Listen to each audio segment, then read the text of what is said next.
Hi, how's it going again? This is Mr. Miles, and this podcast I'm going to teach you how to get onto your online book and a few of the cool tools you can do on it. So the first thing you want to do is you're going to go to pearsonsuccessnet.com, and as you can see, I already kind of had it typed up into there. You're going to press enter, and when you get to Pearson SuccessNet, well, for your username, here's not EB Miles, that's mine. Your username, let's say your name is Jane Doe. So what you can do for your username is it's going to be Jane Doe, all lowercase, your first and your last name, no space. The next one is going to be password 1, and everyone's password is going to be the same. Nobody else log on somebody else's. It's pretty mean. Now what it's going to ask for next, it's going to ask for your zip code. So everyone, your zip code is going to be 89031. It's asking for the school zip code. It's going to bring up a list of these. And the problem is they actually didn't put ours in there, so congratulations, you are all Mojave High Schoolers. So everyone's going to put Mojave High School as their zip code, and they're going to click Login. Now, what you can do is you can go to My Account, it's under My Account, and you're going to have password and password hint. Now here you can come in and change your password. I would recommend that you do something extremely easy that you are going to remember, and then write it down in your book. Write it down on the inside cover, because that way you won't have to come up to me and ask me for your password if you do lose it.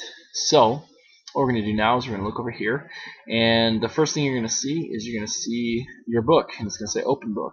Now if you're in the 6th grade, obviously you can tell this is a 7th grade book. If you're in 6th grade, you're going to have a different book called The Diversity of Life.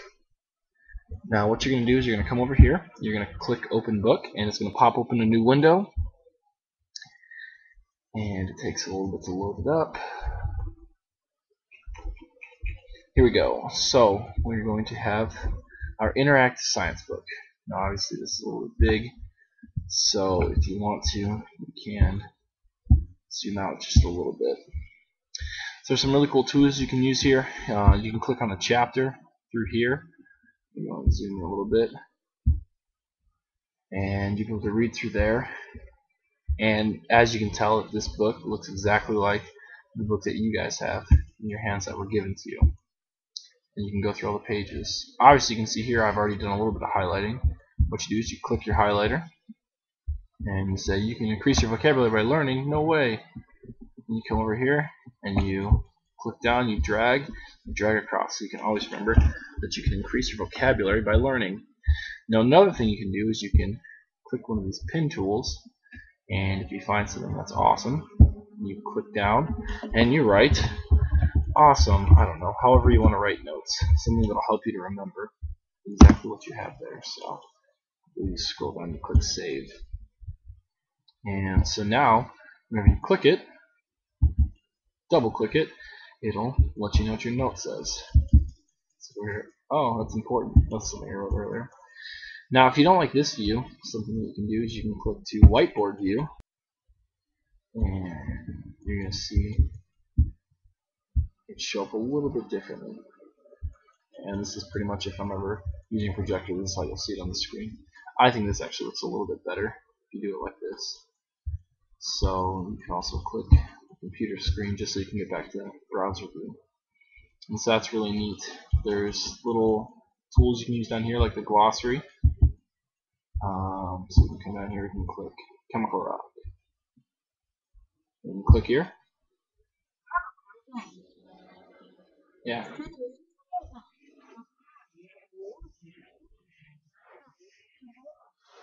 That lady seemed a little bit abrasive, but hey, if she's going to read to you, she'll make it a little bit easier, huh? So that's pretty nice. So you have the tools of the glossary. You can check all your notes. And so you can click and see, oh, where did I put notes in here before? So you can see where things are important. And then also you can check where you have bookmarks. And you just go over and bookmark page. Now, this thing's actually pretty simple, because as long as you just hang the arrow over there, it will highlight and tell you what it is. So let's close out of here. Now when we're back in here, we can click explore, and we can explore different chapters. And these are really cool, because this is what I was talking about if anybody was listening to class, I'm sure a lot of people are listening to class, that you can go in here and you can have different little assignments. So if you're really not understanding something, if your computer's faster than mine, oh whoops, if your computer's faster than mine, just waiting on it. I don't know what it's doing right now. Sorry, sometimes this thing's just a little bit slow. But you can come in here and you can go to My Planet Diary. This is one of the things. And you can read a little bit about an additional topic. It's actually pretty cool. Now sometimes these can come through as assignments, and I can assign them to you. So you can read a little excerpt and you can say in your own words, describe one way in which rocks formed on Mount Moran. When you do these, if I assign them to you, then anything you type in there will be sent to me, and I can give you a little bit of feedback. So it's really neat for you to be able to do activities through there. I know you're probably like, this is terrible. I can't believe that we can get homework on the computer now. I thought it was my friend. Well, it is your friend, but it's also your teacher's friend too. So we can also come across here to do, and this will actually show a list of things that I did assign to you. And you can also look at done, so you can look at anything that you had finished if you want to go ahead and review it. There's also a little look up things on the side. It says your research center and your resources. So you can look it up in these places. And if you remember from the scientific method that things like the almanac, atlas, biographies, dictionaries, encyclopedia, including Google and all this other stuff, they're really important for trying to find answers to the questions that we have. So that's a brief tutorial on what exactly goes on in this interactive science. If you have any other questions, feel free to email me, and you know what the email is, bmiles@somersetnlv.org. Ask me any questions you need, or ask me in class. And I believe that is it. So you guys have a great evening.